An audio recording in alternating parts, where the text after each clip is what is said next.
Man is still the first weapon of war, and his training is the most important consideration in the fashioning of a fighting army.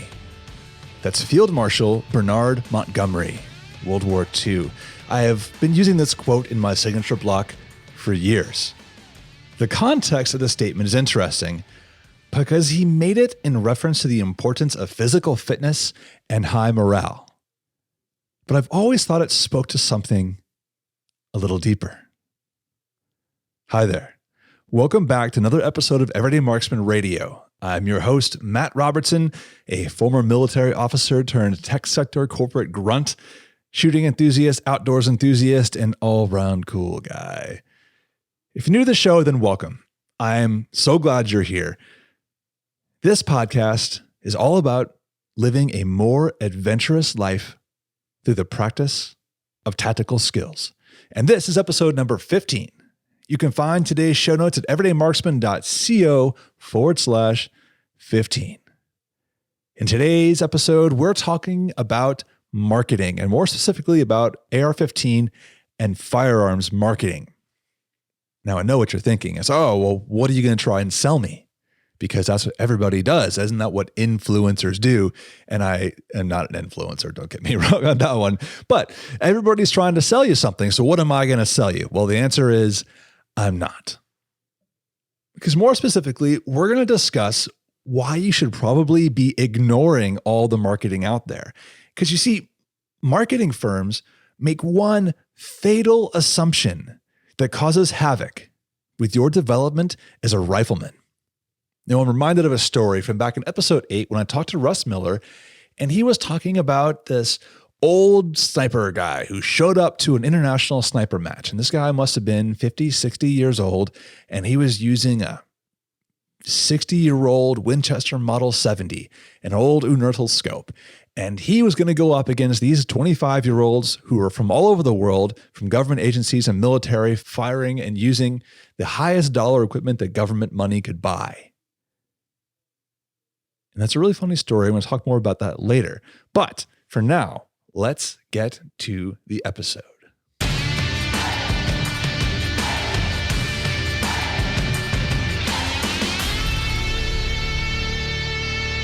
So let's talk about what you are probably accustomed to seeing when it comes to AR-15 and firearms marketing. Imagine this. You're sitting at the bookstore and you're drinking your coffee and you're browsing through some gun magazines because there's always some on the shelf, and you see an ad. And what do you see? It's like the ones that I typically see. It's going to be a bunch of guys all kitted up in really nice looking tactical gear, and they look heroic. They look awesome. They look like jolly green giants striding the world and being badasses. And you think, man, that's so cool. That's awesome. I want to do that. That is marketing. What you're used to seeing is an emotional game. Zig Ziglar, who was one of the most well-known and iconic salesmen and motivational speakers ever, used to say that people don't buy for logical reasons. They buy for emotional reasons. Now, there are 6 universal emotions that we all feel: happiness, anger, disgust, sadness, fear, and surprise. Those are the basic 6. Now, marketers love to use these. Let's talk about happiness as an example here. When it comes to happiness, people want to feel good about themselves. So they want to put an ad in front of you that when you take action on this thing they want you to do, you buy this widget, you go to that vacation, you're going to feel good about yourself. You did something awesome. You're happy. We're having fun. This is great. All right. Think about all the times you've seen beer ads where there's some party going on with gorgeous women dancing around the pool and everybody's having fun. That's tapping into your happiness. Nobody cares if the beer is good or not. It could be beer flavored water, but you're still going to want to buy it because that's the life that you want. And then we have anger. Anger works because we like to rally around things that we don't like. Political advertisements are amazing at anger advertising. I can remember here, just this last election here in Virginia, which I've talked about before, is that all the advertisements I saw, they were never, ever about the candidate themselves and all the good they were going to do. It was always about how terrible the other person was. And they're trying to make you get angry about that person so that you either not vote for them or vote for the person who paid for the advertisement. Anger is really good at rallying groups of people together for a common cause. And then we have disgust, which is a really fun one because I was trying to think why this is different than anger.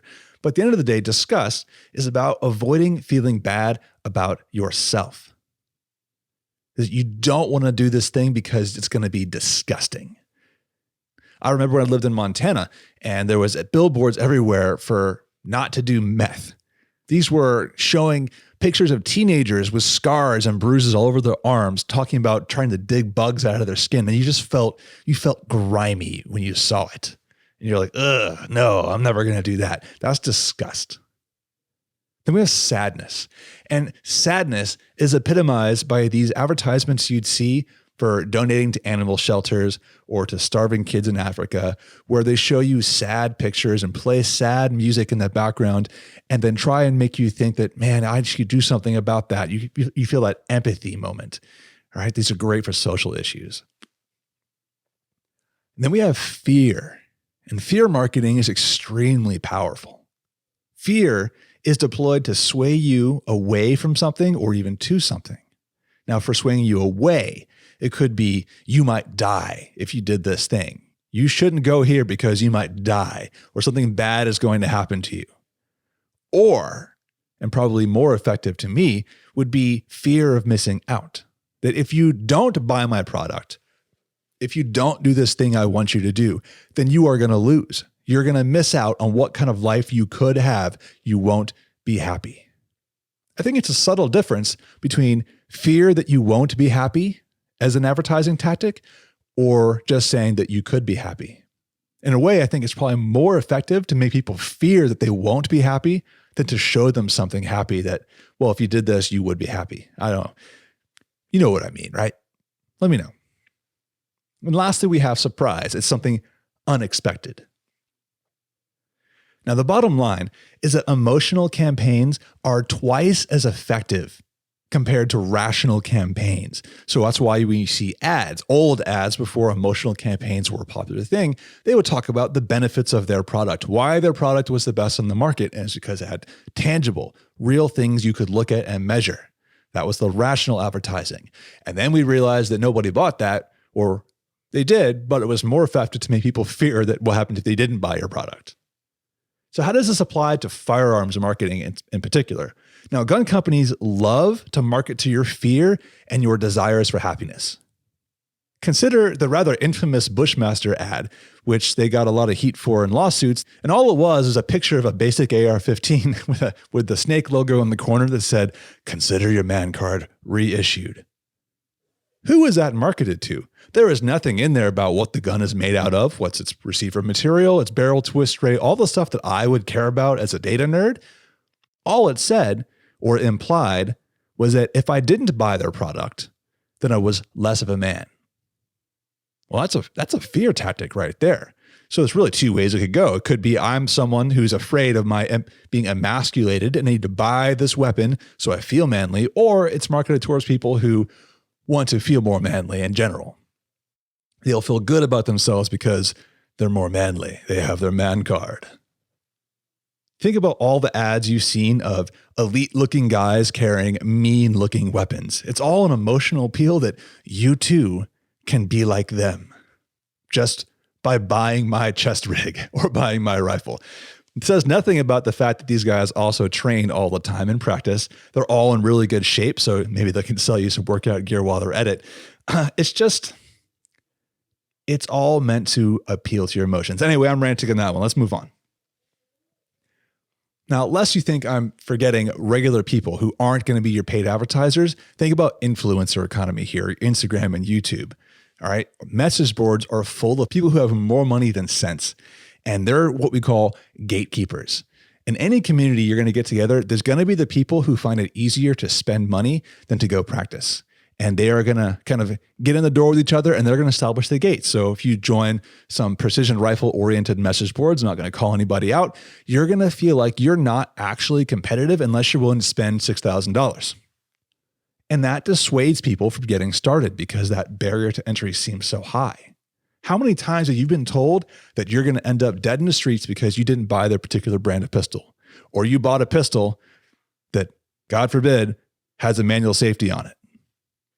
Who has been telling you that you need to buy no less than a $400 to $500 custom stainless steel barrel, or you're just not going to be competitive, or you're never going to make that shot at 600 yards? It's not me. It's not the people who actually know what they're doing. They have all been remarkably consistent on their message. Consider this quote from Russ Miller back in episode 8. Don't worry about how good or bad the equipment is. The equipment has to be good in the sense that it has to function reliably. Don't think that you need to get the best, most accurate, super duper turbocharged gun. You don't. Well, that doesn't sound very markety, does it? He says, buy something that's reliable and use it. Don't worry about something super awesome because it doesn't matter.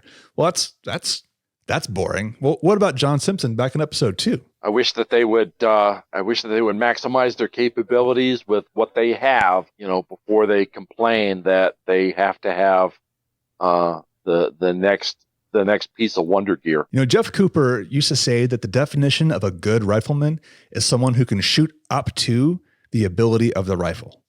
Because here's the honest truth, is that most rifles today are so well made compared to 60, 70 years ago that most people who own them are utterly incapable of shooting up to that ability of that rifle. What good is it going to do somebody to buy a rifle that can shoot 1/2 minute of angle? We're talking 1-inch groups at 200 yards when that person doesn't practice enough to even do 8 minutes of angle themselves. It doesn't make sense. The truth is that there is no money to be made by telling you to practice more. Gun manufacturers are really not all that interested in helping you improve your skills with that rifle.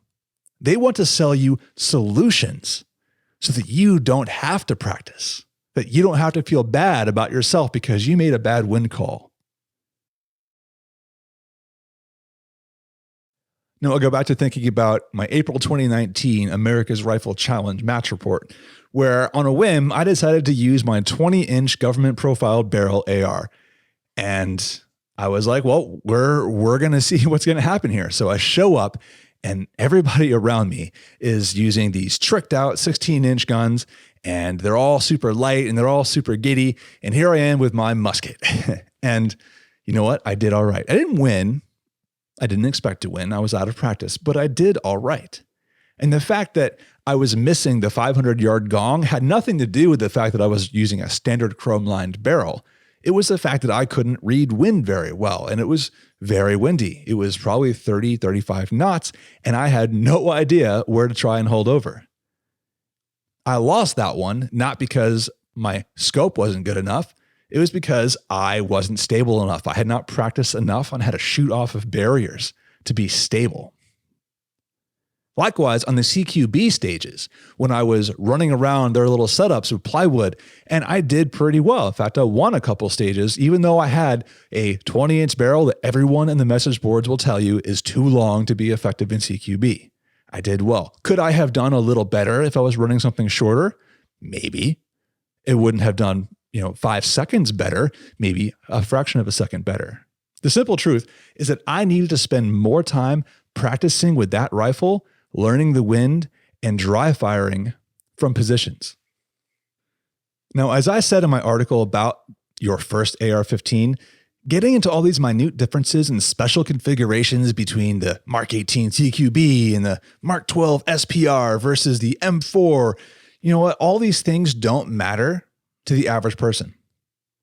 They only matter once you are highly skilled and practiced as a marksman.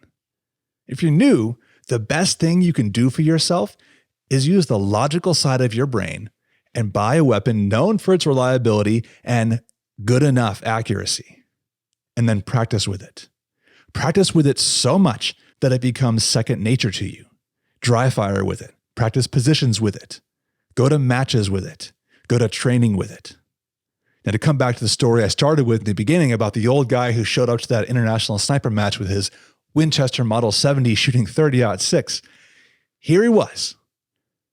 This old 60, 70-year-old guy with a 60, 70-year-old rifle, and he came in fourth place. Fourth place. That is the power of mastery.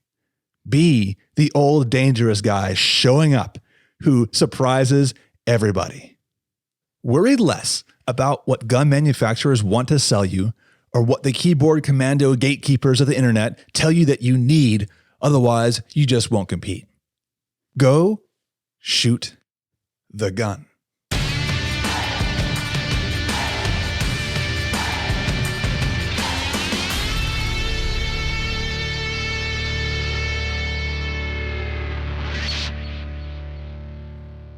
Thank you for listening. If you enjoyed today's episode, be sure to come by the website everydaymarksman.co/15 and leave a comment on the show notes. And I hope you consider joining our community if you haven't already, so you can start down the marksman's path. Now, if you want to help the show out, there are a few things that you can do. So first, if you are brand new and this is the first episode you're listening to, smash that subscribe button and just keep listening. I appreciate you guys just as much as I appreciate the longtime veterans, all right? Everybody coming into the fold is someone else that we get to talk the message about being a good marksman. Now, if you've been listening for a while, head over to everydaymarksman.co/rate, R-A-T-E, and leave me a couple reviews on your podcast player of choice. I read as many of them as I can, and I love to give shout outs to you guys for leaving a review. Lastly, if you've been with me for a while, consider going to everydaymarksman.co/support and contributing to the site. Supporters get access to private chat servers, behind the scenes photos and recordings, as well as direct input on the path of the everyday marksman. If you like what we're doing here, then you can help it grow for the cost of a cup of coffee. All right, that's it for me this week. I want you to have a wonderful day and a wonderful week, and I'll see you next time.